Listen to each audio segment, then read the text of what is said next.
इसमें कोई भी सांप्रदायिक भाव है नहीं।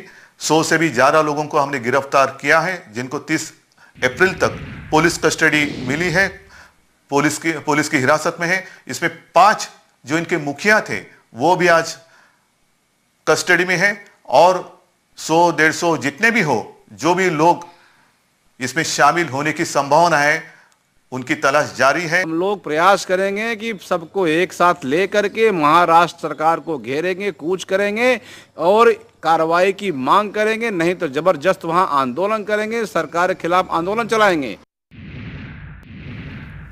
तो करीब 200 लोगों की भीड़ थी, जिसमें से सरकार कह रही है कि 100 से ज्यादा लोगों को गिरफ्तार कर लिया गया है, मुखिया को भी अरेस्ट कर लिया गया है। लेकिन कहानी यह है कि पिछले 3 दिन में ऐसी कई घटनाएं महाराष्ट्र में सामने आ चुकी थी। महज अफवाह के आधार पर बांद्रा में किस तरह से बड़ी भीड़ को इकट्ठा कर लिया गया था, यह भी देश ने देखा है। बावजूद इसके महाराष्ट्र की सरकार नहीं जागी और साधुओं के साथ वो कृत्य किया गया जो किसी को भी शर्मसार कर दे, उस वक्त जब हर कोई दूसरी की रक्षा के लिए, दूसरे के खतरे को बचाने के लिए अपने घरों में कैद है। आखिर ये मॉब लिंचिंग का दाग देश की जनता कब तक सहती रहेगी? कब तक इस तरह का कृत्य समाज के लिए कलंक बनता रहेगा? इसी मुद्दे पर आज की बहस आज का खड़ा, जिसके लिए तमाम मेहमान हमारे साथ जुड़े हुए हैं। सबसे पहले उनका परिचय आपसे करा देते हैं। हमारे साथ संतोष दुबे जी जुड़े हुए हैं, प्रवक्ता हैं शिवसेना के। अमरनाथ मिश्रा जी हैं, हिंदू धर्म गुरु हैं। सूर्य कुमार शुक्ला जी हैं, पूर्व IPS अधिकारी हैं। और शिशिर चतुर्वेदी हैं, प्रवक्ता हैं हिंदू महासभा के।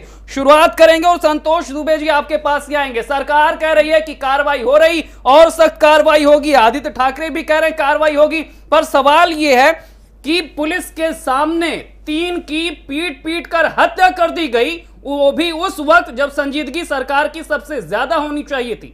सवाल किस पर उठना चाहिए? देखिए, सबसे बड़ी बात है जो घटना हुई, इसके लिए पूरा महाराष्ट्र सरकार और महाराष्ट्र की सरकार ही नहीं, पूरे देश के लोग स्तब्ध हैं और हर व्यक्ति ये चाहता है कि कड़ी से कड़ी कार्रवाई हो, यही सबकी मांग है। और सरकार ने तो पहले ही दिन जो है जिस दिन घटना हुआ है उसी दिन करीब 100 लोगों को गिरफ्तार किया। आज भी वो कस्टडी में है, 30 अप्रैल तक के लिए उनको कस्टडी दी गई है न्यायालय ने, और लगातार उनसे पूछताछ जारी है। धुल जाएगा? नहीं, दाग तो देखिए, जो एक बार दाग लग गया धुलता नहीं है, लेकिन ये घटना का पुनरावृत्ति फिर कभी ना हो, कहीं भी ना हो। इसलिए कभी नहीं होनी चाहिए थी, जब बांद्रा में भीड़ इकट्ठा हो गई थी। इसीलिए हम लोगों ने कहा कि सरकार को कड़े से कड़े कदम सरकार उठाएगी कि जिससे कभी इस तरीके की घटना कोई सोच के भी ना करने का जो है मन बना पाए। निश्चित ही देखिए, जिस तरीके से जो है घटना हुई, वो लोग जा रहे थे, गलती कहीं ना कहीं किसी उन लोगों की भी थी, जा रहे थे, लेकिन जिस तरीके से घटना हुई, वो किस अखाड़े के थे, कहां से कहां जा रहे थे, किस लिए जा रहे थे, ये यहाँ पर मतलब नहीं रखता। मतलब ये रखता है कि ये माहौल बना कैसे। अब देखिए, महाराष्ट्र में जब महामारी फैली हुई है तब अफवाह कैसे फैल रही, कातिल अफवाह फैल रही और 3 की हत्या हो गई। जिस जगह पे घटना हुई है वो आदिवासियों का क्षेत्र है। जिस तरीके से अभी हमारे कुछ मित्र राजनीतिक पार्टियों के सवेरे उन्होंने पूरा तूल दिया कि सांप्रदायिक दंगा हो गया, सांप्रदायिक लोगों ने मार दिया, वहां एक जात धर्म विशेष के लोगों ने उनको घेर के मार दिया, तो देश को तो आग में झोंकने का काम ये लोग कर रहे थे बिना हकीकत को समझे। हकीकत सरकार क्या कर रही? पुलिस के सामने हुआ है, पुलिस के सामने, और इतनी समझ नहीं है कि अगर की संख्या वहां कम थी, पुलिस की संख्या कम होने के साथ कोई पैनिक कॉल आती है तो क्या एक जीप लेकर आप जाते हैं? वहां बड़ी बात आप ये 3 साधुओं को मारा जा रहा है, ये बताया जा रहा है कि 200 लोगों की भीड़ यहां पर मौजूद है और आप एक जीप लेकर जा रहे हैं। ये क्राइम कंट्रोल की समझ है? इस तरह से आप हालातों से निपटेंगे? 200 की भीड़ उस समय नहीं थी, क्योंकि मैं बता रहा हूं ना कि वहां आदिवासी क्षेत्र है और आदिवासी क्षेत्रों में जिस तरीके की व्यवस्था होनी चाहिए उस तरीके की वहां व्यवस्था नहीं है। वहां भी पहुंचने के लिए लोग जाते हैं। झारखंड हो गया, राजस्थान हो गया, नोएडा हो गया और अब महाराष्ट्र भी हो गया, मॉब लिंचिंग हो रही लगातार। भीड़ को किसने हक दिया? जी देखिए, ऐसा है कि पहले तो मैं श्रद्धांजलि अर्पित करता हूं जो साधु संतों को, प्रणाम करता हूं। शिवसेना की यहाँ पर गलती इस बात पे आती है सबसे ये तो पहले। वो देश है ना जहां पर कहा जाता है कि जाति ना पूछो साधु की, लेकिन यहाँ सियासत भी हो रही मौत पर। गलती यहाँ पर आ रही है सरकार की कि 3 दिन पूर्व इन्हीं अपराधियों ने पूर्व में भी हमला किया था, उस वक्त इन्होंने सबक नहीं लिया। एक गलती, वहां का जो विधायक है वो सीपीआई एमएल और क्या कहते हैं एनसीपी से समर्थित सरकार से जुड़ा हुआ है। ये एक वजह ये आ रही है। साधु संतों पे हमला हुआ है, भगवा पे कोई भगवाधारी कोई हिंदू सनातनी हमला नहीं कर सकता, इसको मैं पूरी जिम्मेदारी से कह सकता हूं। वो साधु संतों पे हमला करने वाले धर्म विशेष के लोग होंगे जरूर, ये बाद में खुलेगा, या सरकार के होने के उनको दबाया जाएगा, छुपाया जाएगा। पहलू खान मारा जाता है, जियाउल हक मारे जाते हैं, इखलाक मारा जाता है, उस पे देखिए पूरे देश में हल्ला मचता है। लेकिन जब साधु संत मरते हैं तो कोई देश में आवाज नहीं उठती है। सरकार है, शिवसेना की सरकार है, हिंदुत्व की बात करते हैं। दुख होता है कि बाला साहब ठाकरे की औलाद है। हम लोग को दुख होता है, हिंदू हृदय सम्राट थे बाला साहब, हम लोग उनका सम्मान करते हैं। इस तरह की घटना क्या साबित करती है? लापरवाही कहां पर हुई, कहां पे नाकामी रह गई जो हम कंट्रोल नहीं कर पाए? शिशिर, नाकामी ये रही कि जो 3 दिन पूर्व वहां पर इसी तरह की घटना घटी थी, चोर चोर कह के वहां पर लोगों को मारा गया, उस वक्त अगर इस सरकार ने सबक लिया होता तो ये घटना ना हुई होती। गिरफ्तारी की बात कर रही है, देर में गिरफ्तारी। अमरनाथ मिश्रा जी समाधि में शामिल होने के लिए ये साधु जा रहे थे, 120 किलोमीटर तक का सफर इन्होंने तय कर लिया था, किराए की वैन थी और अफवाह उड़ी कि चोरी की वारदात में ये लोग शामिल हैं। वैन से कोई चोरी करने आता है? इस तरह के तर्क देकर अफवाह अगर फैलाई गई, अगर आदिवासियों को इकट्ठा किया गया तो इसे हम साजिश न माने, प्री प्लान मर्डर न माने, माहौल बिगाड़ने के फिराक में जो लोग हैं उनकी कहानी न माने, तो आखिर क्या कहा जाए इसे? देखिए, जिस क्षेत्र में ये घटना हुई है, ये पूरा क्षेत्र जो है नक्सलवाद से प्रभावित है और नक्सलवादियों ने इस घटना को अंजाम दिया। और ये जो पहले शिशिर जी ने बताया, जो हम लोग खबरों में सुन रहे हैं कि पहले भी इस तरीके की अफवाह उड़ी और पुलिस पे हमला वो कर चुके थे, तो जिला की जो पुलिस थी, उस थाने से संबंधित जो पुलिस थी, उसका फेलियर हम मानेंगे। दूसरी चीज ये भी जान लीजिए, शिवसेना की मौजूदगी में सब कुछ हुआ है, पुलिस की मौजूदगी में नहीं, पुलिस अपने को बचाने में लगी थी, नहीं है, पुलिस ने वहां फायरिंग भी नहीं की। सड़क पर बेकाबू भीड़ उतरेगी, किसी को भी कैसे भी किसी भी तरीके से शैलेंद्र जी, पुलिस ने अपनी सुरक्षा के लिए भी फायरिंग नहीं की। वहां पर पुलिस हाथ जोड़ के खड़ी रही और पुलिस के सामने घटना घट गई। हमको ये भी नहीं भूलना चाहिए कि शिवसेना के अलावा वहां पे एनसीपी और कांग्रेस की भी सरकार है। इसकी जिम्मेदारी शिवसेना के से ज्यादा कांग्रेस एनसीपी की हम मानते हैं। अगर नक्सलवाद वहां बढ़ रहा था, उस क्षेत्र के लोग अफवाहें फैला रहे थे, तो एनसीपी और कांग्रेस की भी जिम्मेदारी बनती थी कि उस अफवाह को रोके और वहां पे जाकर काम करें।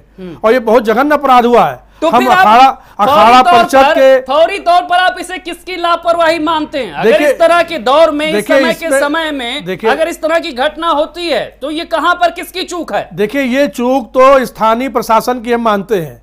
स्थानीय प्रशासन को जब पता था कि वो क्षेत्र नक्सलवाद से प्रभावित है और वहां पे सीपीआईएम और नक्सलवादी लोग हैं और वामपंथी विचारधारा के लोग हैं, तो वो पुलिस अपने को बचा रही थी। सूर्य कुमार शुक्ला जी भी हमारे साथ जुड़े हुए हैं। सूर्य जी, जब इस तरह की घटना होती है, जब भीड़ बेकाबू होकर सड़क पर उतरती है, ना पुलिस को समझती है, ना संवेदनाओं को समझती है, बस उसके ऊपर कातिलाना सोच हावी रहती है, तो फौरी तौर पर इस मामले को आप किस तरह से देखते हैं? कहां पर चूक हुई, तैयारियों में कैसे कमी रह गई, और क्या अफवाह के आधार पर बार बार ऐसे माहौल बिगाड़ने वालों की कोई इजाजत दी जा सकती है?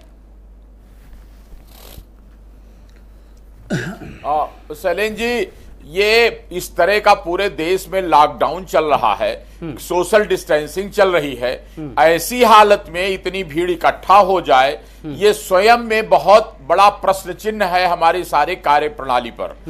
नंबर 2, पुलिस की गंभीर चूक हुई कि अगर इस तरह की खबर मिली थी तो पर्याप्त पुलिस बल लेकर के ही वहां जाना चाहिए था। और मैंने ये वीडियो भी देखा कि किस प्रकार जूना अखाड़ा हरिद्वार के ये 3 साधुओं को चोर कह करके मारने की साजिश, ये जो राजनैतिक और समाज विरोधी विचारधारा के लोगों द्वारा की गई है, इसमें इनको जैसे मार के कौवा टांगा जाता है खेत में, कठोर दंड दिया जाना चाहिए। धारा 332, धारा 353 की पुलिस की अभिरक्षा में रहते हुए ये इन्होंने कृत्य किया, बाधा डाली और अटैक किया, और साथ में एनएसए और महाराष्ट्र का जो मकोका कानून है, ऑर्गेनाइज्ड क्राइम कंट्रोल एक्ट का, वो इन पर लगाया जाना चाहिए। लेकिन सूर्य कुमार जी, पुलिस की मौजूदगी में अगर भीड़ 3 की हत्या कर देती है, 1 2 नहीं 3 हत्या पीट पीट कर लाठी डंडों से मारकर, तो आप समझ सकते हैं कि कितना समय, कितनी तैयारी, कितनी कातिल सोच के साथ इस हत्या की वारदात को अंजाम दिया गया। क्या ये पुलिस की नाकामी नहीं है, उनकी तैयारियों की नाकामी नहीं है, क्राइम कंट्रोल पर यह बड़ा सवाल नहीं है? बिल्कुल बहुत बड़ा सवाल है, और इस पर जो कर्मचारी ने लापरवाही की है उन लोगों को दंडित भी किया जाना चाहिए, और साथ में ऐसे भविष्य में ना हो, इसलिए इन लोगों को सबको LIU और इंटेलिजेंस लगा के चिन्हित किया जाना चाहिए। और ये जो कट्टरपंथी लोग हैं जो इस विचारधारा के कारण केवल अटैक कर रहे हैं, इनको जेलों में क्रिमिनल रिफॉर्मेशन सेंटर बना के इनकी काउंसलिंग करनी पड़ेगी। नवीन श्रीवास्तव जी भी हमारे साथ जुड़ रहे हैं, बीजेपी के प्रवक्ता हैं। नवीन जी, भगवा की नफरत है शुक्ला जी, ये देश में भगवा के प्रति बढ़ती हुई नफरत का प्रतीक है। भगवा और सांप्रदायिक रंग नहीं देंगे। नवीन श्रीवास्तव जी, सड़क पर अगर इस तरह की सोच के साथ भीड़ उतर रही है, अगर इस तरह से 3 की हत्या कर दी जाती है, तो आखिर सवाल किस पर है? शैलेंद्र जी देखिए, पुलिस की या जो प्रशासनिक अधिकारी है वह सरकार की नियत और मंशा के अनुसार काम करते हैं। महाराष्ट्र में एक राष्ट्रवादी सोच वाली पार्टी जब सत्ता के मोह में अपने सारे सिद्धांतों को छोड़कर अपने विरोधियों के साथ मिलकर सरकार बनाई, तो वहीं उनकी नियत और मंशा सामने आ गई। अगर सरकार की मंशा साफ होती तो इस प्रकार की घटना नहीं होती। और सबसे अफसोस की बात यह है कि पहलू खां, एजाज, अखलाक की दुखद मृत्यु, ऐसे भारतीयों की दुखद मृत्यु में जिस प्रकार से मीडिया ने इसको हाइप दिया, संयुक्त राष्ट्र संघ तक जाने की बातचीत हुई, 3 भगवाधारी साधुओं की हत्या पर 2 दिन तक पूरे देश में किसी के कान पर जू तक नहीं रेंगी, और सरकार एक छोटा सा बयान देके कि 100 लोग गिरफ्तार कर लिए गए और अपने कर्तव्यों की तीसरी हो गई। वहां पर बार बार मैं सुन रहा था, अभी हमारे शिवसेना के मित्र बोल रहे थे कि आदिवासियों का क्षेत्र है, आदिवासियों का क्षेत्र है। श्रीमान जी, वो आदिवासी जरूर है, लेकिन वहां पर जो मिशनरीज का और मुस्लिम धर्म परिवर्तन का जो कुचक्र इस देश में चल रहा है, वह सारे आदिवासी धर्म परिवर्तित कर दिए गए हैं। और जिस प्रकार से नया मुल्ला प्याज ज्यादा खाता है, उसी प्रकार से इन धर्मांतरित आदिवासियों ने। संतोष दुबे जी जवाब दीजिए। सवाल ये भी है कि ज्यादातर स्थानीय नेता या तो एनसीपी के थे या फिर सीपीआई के थे, कोई किसी ने कदम नहीं उठाया, किसी ने सहयोग नहीं किया। मैं आप सभी लोगों के नॉलेज के लिए बताना चाहता हूँ, और ये श्रीवास्तव जी भी जान लें कि वहाँ का जो नगर पंचायत, जो वहाँ के पंचायत का जो अध्यक्ष है, जो पंचायत अध्यक्ष है वहाँ, वो भारतीय जनता पार्टी का इस गांव का, और उस गांव का पंचायत अध्यक्ष भारतीय जनता पार्टी का होते हुए कैसे हत्या हो गई? ये बहुत बड़े भगवा के जो पुजारी बन रहा है। महाराष्ट्र सरकार जिला पंचायत के हस्तक्षेप में चल रही है क्या? नहीं, जिला पंचायत अगर हस्तक्षेप करेगा, मैं वहाँ की बात कर रहा हूँ।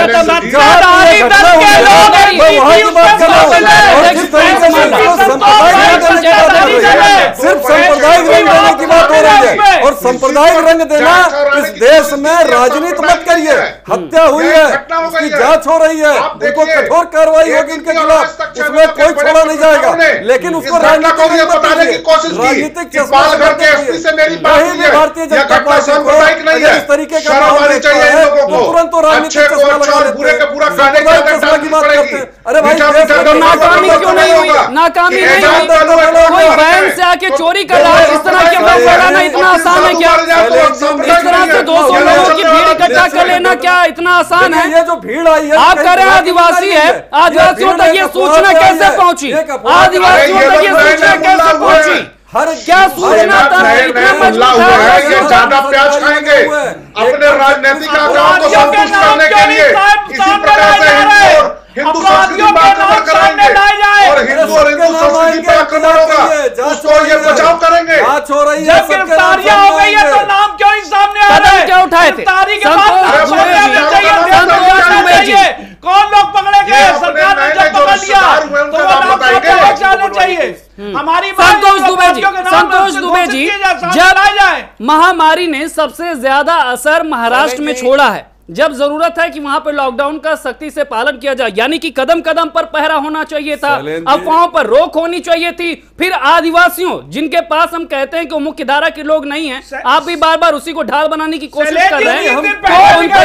कैसे स्प्रेड हुई? क्या ये साजिश नहीं है? क्या भीड़ को भड़काया नहीं गया है?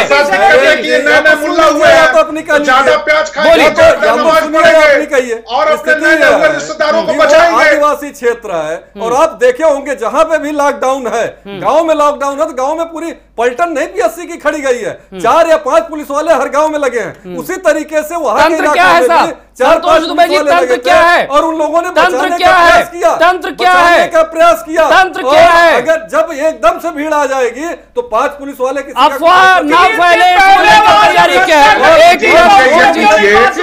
उत्तर प्रदेश के मुख्यमंत्री योगी आदित्यनाथ जी के बात करने के पहले क्या महाराष्ट्र के मुख्यमंत्री ने एक शब्द का भी कोई बयान तो हर राज्य महसूस कर रहा, अफवाहों के आधार पर कितनी बार माहौल बिगाड़ा गया, बांद्रा में किस तरह से भीड़ इकट्ठा की गई थी, ये तो महाराष्ट्र की सरकार ने इसी हफ्ते देखा था ना। उसके बावजूद ये तैयारी थी, ये तैयारी थी जमीन पर। बांद्रा की स्थिति अलग है और पालेगांव की स्थिति अलग, यानी आप हर ऐसा नहीं है, एक चश्मे से सारी घटना आप नहीं देख सकते हैं। वहां की स्थिति वो तो आपने उससे कोई सबक नहीं लिया ना, उससे आपने कोई सबक नहीं लिया ना, उससे आपने कोई सबक नहीं लिया, उससे कोई आपने सबक नहीं लिया। सबक लिया सरकार ने। और वहां पे जहां पे ये स्थिति, आप स्थिति समझ नहीं रहे आप लोग, जहां की किसी दबाव में सेना किसी दबाव में काम नहीं करती, सेना दबाव में काम नहीं करती, क्यों नहीं दिख रहा? अमरनाथ मिश्रा जी, आपको लग रहा है जो इच्छा शक्ति दिखाई जानी चाहिए थी, जो मॉनिटरिंग होनी चाहिए थी इस वक्त में, वो महाराष्ट्र में दरअसल दिख नहीं रही है, जिसकी नियति ये घटनाएं सामने होकर आई हैं? देखिए, सबसे बड़ा महाराष्ट्र में कारण ये कांग्रेस और एनसीपी इन दोनों के दबाव में शिवसेना वहां पे सरकार चला रही है। अभी आपने देखा होगा बांद्रा रेलवे स्टेशन पे हजारों लोग एकदम से सामने आ गए। ये अफवाह किसने उड़ाई? सब एक ही धर्म के लोग थे, मुसलमान ही लोग थे बांद्रा में, और उन मुसलमान भीड़ को बचाने के लिए स्थानीय समाजवादी पार्टी और बसपा और कांग्रेस और एनसीपी सारे लोगों के स्थानीय नेता आ गए उस भीड़ को बचाने के लिए। भीड़ सामान लेके भी नहीं है, ये तो रिहर्सल हो रहा था वहां पे। अब ये एनसीपी और कांग्रेस वहां पे क्या क्या कराना चाहती है, ये तो एनसीपी और कांग्रेस वालों से पूछना चाहिए। और ये लोग क्यों चुप है? अभी भी कांग्रेस और एनसीपी इस मामले में नहीं बोल रही है। साधुओं की हत्या के विरोध में किसी भी कांग्रेस एनसीपी के नेता का जवाब नहीं आया अभी तक। बांद्रा की घटना पे जितने लोग शामिल थे उनके खिलाफ कार्रवाई की गई, जेल भेजे गए हैं सब। यहाँ की जो घटना है, मैं बार बार कह रहा हूँ, आदिवासी क्षेत्र है और आदिवासी क्षेत्र में अरे भाई आप चुप रहिए,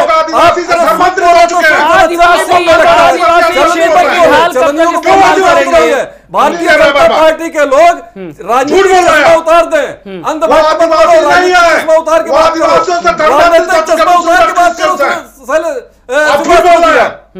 आप राजनीतिक आप कितने बड़े जो है भगवा के जो है पुजारी है मुझे पता है, आप बात मत करिए भगवा।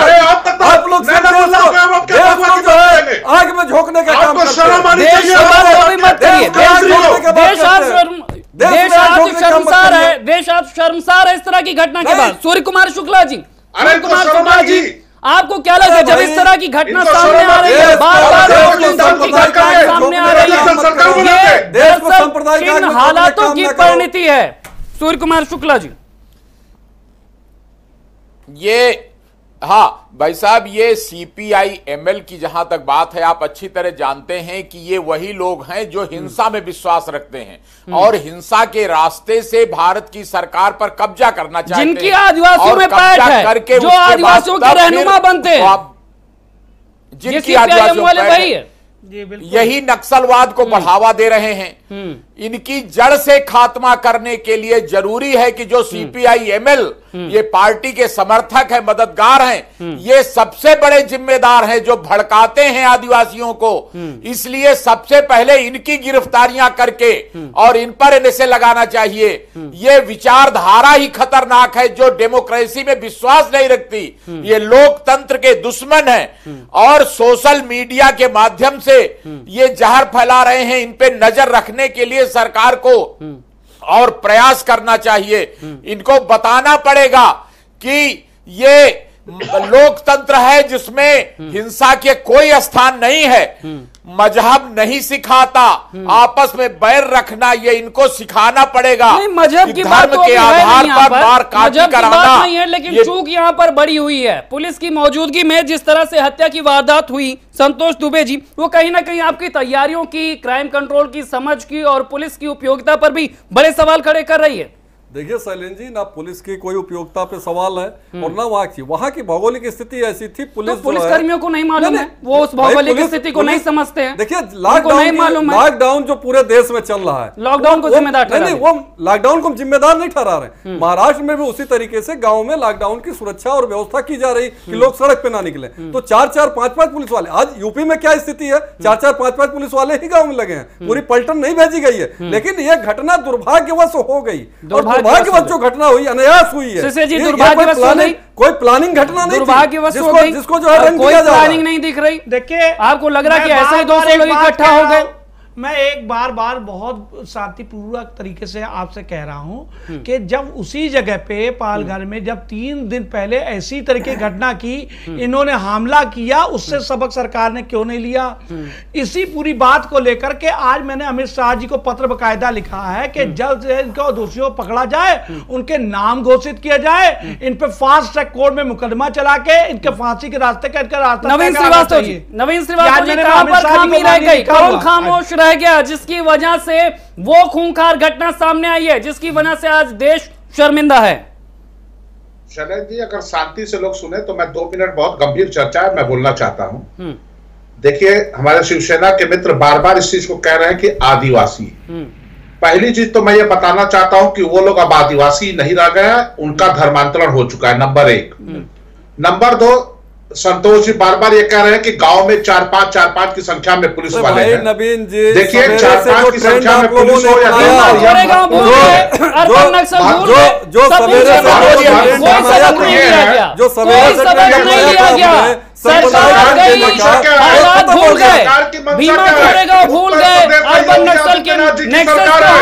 अगर किसी ने भी अपराध किया तो उसके खिलाफ इतनी बड़ी बात है, अपनी चीजें भूल जाते हैं। सवेरे से इन्होंने पूरे देश में सांप्रदायिक रंग देने का काम किया। इनका ट्विटर हैंडल, इनका फेसबुक, इनके नेताओं की भाषा लगातार बता रही थी सांप्रदायिक हिंसा, संप्रदाय विशेष के लोगों ने मार डाला। अब ये कह रहे हैं कि नहीं, वो जो है धर्मांतरण हो गए। अरे भाई, एक बात की बात करो, वहाँ अमित शाह जी वाकिफ है, गुजरात का, और वो जानते हैं कि वहां आने के लिए हम लोगों को हुए पड़ता है। गिरफ्तारी तक ही सीमित रहेंगे संतोष दुबे जी, गिरफ्तारी तक ही सीमित रहेंगे या फिर गिरेबान तक पहुंचेंगे जो ये साजिश रच रहे हैं, जो माहौल बिगाड़ने की कोशिश कर रहे हैं, जो देश में घटना में शामिल है, देश में एक आंदोलन खड़ा हुआ, इस पर भी सारे लोगों को इस तरीके जाति धर्म से ऊपर उठ करके इस हत्या की निंदा करनी चाहिए। आपको लगता है कि महाराष्ट्र में माहौल बदल रहा है, फिर से वो साजिशें रची जा रही हैं? भीमा कोरेगांव हम देख चुके थे, बांद्रा हम देख चुके थे, और फिर ये देखिए, जब से ये नई सरकार बनी है कांग्रेस और एनसीपी के समर्थन से, तब से वहां पे कांग्रेस और एनसीपी से समर्थित जो लोग हैं वो अपनी विचारधारा को वहां पे थोपने का हर तरीके से प्रयास कर रहे हैं। ये जो साधुओं की हत्या हुई है, तो ये विचारधारा लोगों को इतना बेलगाम बना रही है कि हाँ, बिल्कुल बना रही है, बिल्कुल बना रही है। और सत्ता, और आपको बता दें 70 साल तक शैलेंद्र जी कांग्रेस सरकार रही है पूरे देश में। 70 साल तक इन्होंने सनातन संस्कृति की विचारधारा को कुचलने का काम किया है। आप जितने भी आंदोलन देख लिए हिंदू से संबंधित, चाहे राम जन्मभूमि का आंदोलन हो, चाहे राम सेतु का हो, चाहे किसी तरीके का आंदोलन हो, कांग्रेस ने हमेशा अपनी विचारधारा को थोपा है। और ये भी जो साधु संतों की हत्या हुई है जूना अखाड़े की, ये नासिक में जो कुंभ लगता है उस कुंभ की ये व्यवस्था संभालने वाले साधु लोग थे, अखाड़ा परिषद से संबंधित लोग हैं। और ये साधुओं की हत्या हम समझते हैं कि भारत की संस्कृति के ऊपर प्रहार है। हमला अमरनाथ मिश्रा जी, भगवा पे हमला। संतोष दुबे जी तो खामोश है, ये तो खाली कह रहे हैं कि आदिवासियों का मामला ऐसा ही है। संतोष दुबे देखिए, आदिवासियों का मामला था, आदिवासियों का मामला था या नहीं था, वो मामला नहीं है। अब मामला ये है कि पुलिस अधिकारियों के सामने 3 साधुओं की हत्या की गई। उन पुलिस अधिकारियों को क्या कर रहे हैं आप? उन पुलिस अधिकारी जिनके सामने 3 साधुओं की हत्या की गई। सूर्य कुमार शुक्ला जी, आपको लग रहा है ये कोई विचारधारा है, कोई साजिश है, या फिर बेलगाम भीड़ है? देखिए, ये केवल आदिवासी कह करके लोगों को छूट नहीं दी जा सकती। ये चूंकि साधुओं की हत्या हुई है, निश्चित रूप से मुझे खबर है, मेरी बात हुई है कि ये इसके पीछे धार्मिक कट्टरता ही कारण है। और इस कारण देश की धार्मिक कट्टरता को खत्म करना बहुत जरूरी है, ताकि ये हिंदुस्तान में सारी बिरादरी, सारे धर्मों के लोग शांति से मिलजुल कर रह सकें। और ये जो धार्मिक पूर्वाग्रह के कारण इस प्रकार की साधुओं पर हमला और हत्या हुआ है, ये इसको जड़ से खत्म करने के लिए जगह जगह चिन्हित करके और ये धार्मिक द्वेष को खत्म करना होगा। धारा 153 कैसे खत्म करेंगे साहब? अगर ये चुनौती सामने आ रही है, महाराष्ट्र का नाम खराब हो रहा, महाराष्ट्र का माहौल खराब हो रहा है। संतोष दुबे जी, इनके नए जो राजनीतिक आकार ये चुप्पी नहीं चल पाएगी साहब। हमारे मुख्यमंत्री ने एकदम स्पष्ट कहा, संतोष दुबे जी के जो नए राजनीतिक आकार हुए, इनके पार्टी के कोई राजनीतिक आका नहीं है। आप राजनीतिक आका होते होंगे, नवीन जी राजनीतिक आका आप लोग पालते हो, हम लोग आका नहीं पालते, हम स्वयं आका है। हमको आके की जरूरत नहीं है, ये जरूरत आप लोगों को पड़ती है। और शिवसेना को क्या करना है, शिवसेना भली बात समझती है और भली बात हम कर लेते हैं उस काम को। हमारे ऊपर किसी का दबाव प्रेशर नहीं। शिवसेना को क्या करना है तो ठीक है साहब, लेकिन पुलिस को जो करना है वो भी तो देखिए। पुलिस कर पाई क्या जो करना था? पुलिस की मौजूदगी में अगर रक्षक ऐसे खड़े रहेंगे, अगर पुलिस वालों को हत्या हो जाएगी तो क्या सवाल नहीं होंगे? चलिए, हमारे पास वक्त की कमी है और हम उम्मीद करते हैं कि सामाजिक समस्या के तौर पर जिस तरह से मॉब लिंचिंग लगातार समाज पर, देश पर एक धब्बा छोड़ रहा है, हम इसे दूर करें। सरकारें वो इच्छा शक्ति दिखाएं कि लोग भी समझें, सिस्टम भी समझे और इस तरह की घटनाएं रुकें। फिलहाल आज की बहस में इतना ही। तमाम मेहमानों, दर्शकों का बहुत बहुत शुक्रिया। नमस्कार।